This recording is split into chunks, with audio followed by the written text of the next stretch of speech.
It's pretty ridiculous when you see a season pass for a video game and it's almost, if not as expensive as the game itself. I'm still stunned that Star Wars Battlefront 2015 had a $50 season pass. I'm still stunned whenever I see any season pass for $50. That's almost as much as the game itself for DLC content that at the moment, at the time the season pass is being sold, is nebulous.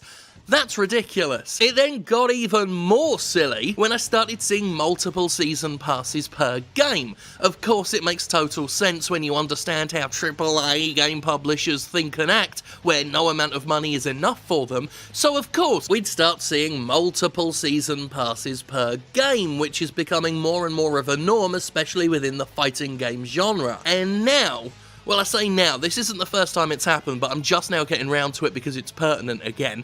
We've got season passes way more expensive than the games themselves. To wit, let's talk about Dead or Alive 6 and a season pass that's on the cusp of $100. $92.99, that's how much the DOA 6 Season Pass 1, it's just the first one, will cost. For that, you get a bunch of costumes, a bunch of more costumes, the character Mai, DOA 6 additional new character, so we don't even know what that is, and more costumes. So that's about it. It's a whole bunch of costumes and 2 characters, one of which is a very popular, established character, so that's, you know, she's being used to leverage this farcically expensive season pass, which is something we've talked about before. We've talked about how fighting games exploit the fact that people have favourite characters, essentially weaponizing the concept of mains for financial gain. They exploit all that to sell you characters that you used to love and want to see again. They manipulate the fact that fighting games themselves are a lot more competitive than many other games on the market, and they mix that with the idea of rosters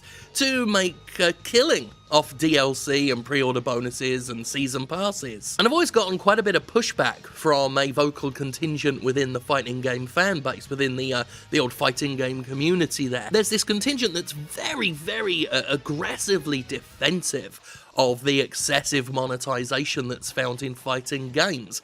And that's a shame, because fighting games are ripe for exploitation and have been exploited. Not to the fullest, because as we've seen with $100 season passes, that's part of a multitude of season passes, more expensive than the games themselves, there's always some ridiculous new depth to which a game publisher can sink. They treat their customers like gullible assholes, and some people actually stand up and defend it. But I don't know how you can defend the ridiculousness of a season pass for a video game costing more than not just the base game, but the deluxe digital special super gold silver edition of the game. The Dead or Alive 6 digital deluxe edition is $80 on Steam, whereas the season pass is $92.99. And I feel I should point out again, just for emphasis, this is season pass 1.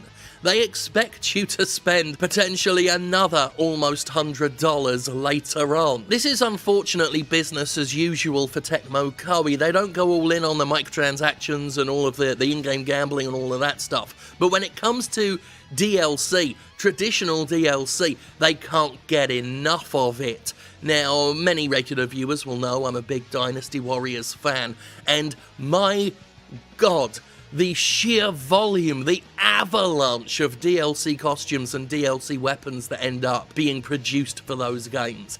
It's beyond a joke. It looks like a joke. There's so fucking much of it. And you start to wonder, maybe Tecmo Koei's games would be better if they concentrated on making the games and not on how much costume DLC they can make. And there are a lot of people that say, well, the existence of DLC doesn't mean resources and time and effort was diverted. But when you've squirreled away nearly $100 worth of extra content, when there's so much of it? I don't know where you find the time and resources and energy to come up with all that bollocks. Now, this isn't the first time Tecmo has pulled this, and to get a good idea of how DOA 6 may look in future, you could take a look at the content listings for Dead or Alive 5 Last Round Core Fighters, which was the free version of Dead or Alive 5 that had all of the DLC sectioned off and listed on its page in a very convenient fashion to give you an idea of exactly how much all of this downloadable content is expected to sell for. There is an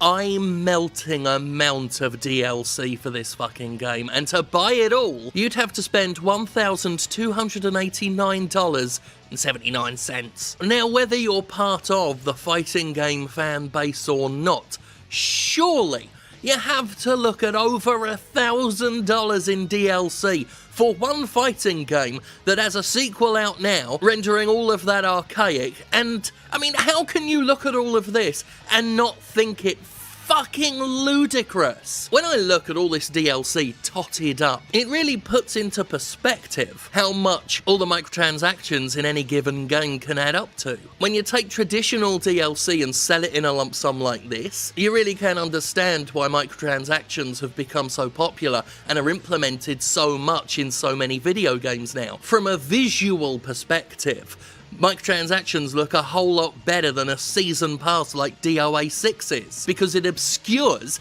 how much you could be spending. It obscures that you could be spending up to and over $1,000 on a single fucking game. I've heard so many stories, there are so many accounts out there of people who have spent absurd amounts, thousands of dollars on microtransactions. People who didn't realise they were doing it at the time, because that's how microtransactions are designed. They're designed to not look like a lump fucking sum of $1,000+. But fighting games in particular have enjoyed their luxuriously expensive season passes and their wealth of DLC. So those games are often uniquely positioned to show off how exorbitant these roadmap to live service games, which they're all trying to be, DOA 6 included, but looking at the lump sum, it really shows you how exorbitant it all is, the excess of money that publishers want to make off you. And once again, I feel compelled to remind you that some of us are old enough to remember when this shit wasn't in games, when we didn't have season passes, when we didn't have massive DLC prospects, when games were games, and shit like costumes was stuff you unlocked by playing the game. Nowadays, games simply have less value than they had before, and yet charge just as much for the base experience, and way more than that for the full thing. It's why I got so sick of that excuse that video games never raised their prices. No, they just reduced what you got for your dollars. Though I don't see that argument so much anymore, because I think the game industry took the piss so fucking much. Even the most defensive corporate thrall can see that that's a losing battle, that video games start at $60 now as a shell price, as a starter price, and then add more and more cash on top of that for the rounded out experience. Trying to make the games never raise their prices despite inflation argument, just, like I say, it's a losing battle. It doesn't wash anymore. Is DOA getting away with this because it's such a horny game? Are people spending exorbitant amounts of money on DLC so they can have sexy costumes? If that's the case, let me remind you that you can buy so much pornography with that money. Not that the likes of Pornhub et al. Don't have thousands of hours of pornog that you can just watch. You can just sit and watch. You don't even need your credit card, mate. And if you specifically want DOA porn, guess what? You can find that too. Just ask Seabiscuit O'Houlihan, who lives in that alley by the river. He'll tell you where to find it. Facetiousness aside, if you want my advice, I would advise you not to buy this ridiculous season pass. Tecmo Koei have a habit of stupid DLC offerings, and it's not worth the money. It really isn't. With Tecmo Koei, their DLC ain't worth the cash. Of course, I'm not telling you what to do with your money. It's your money. As a customer, it's up to you to get what you consider the best value for your needs. So if you consider the season pass to be worth the money to you, go ahead, go for it. No judgment from, well, I'll question your judgment, but I won't judge you as a person. Which I think you'll agree is very kind of me. Almost righteous round of applause for me.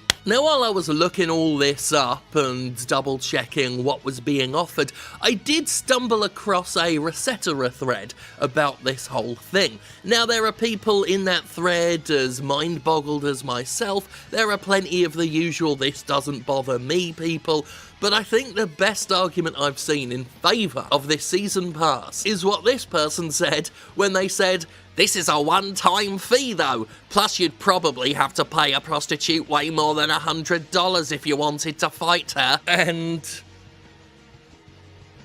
okay then. So I guess that's the value proposition that you've got to weigh up. Do you want to play Dead or Alive 6 with wedding costumes, or do you want to pay a sex worker to have a fight with them? And that, dear friends, is the discourse.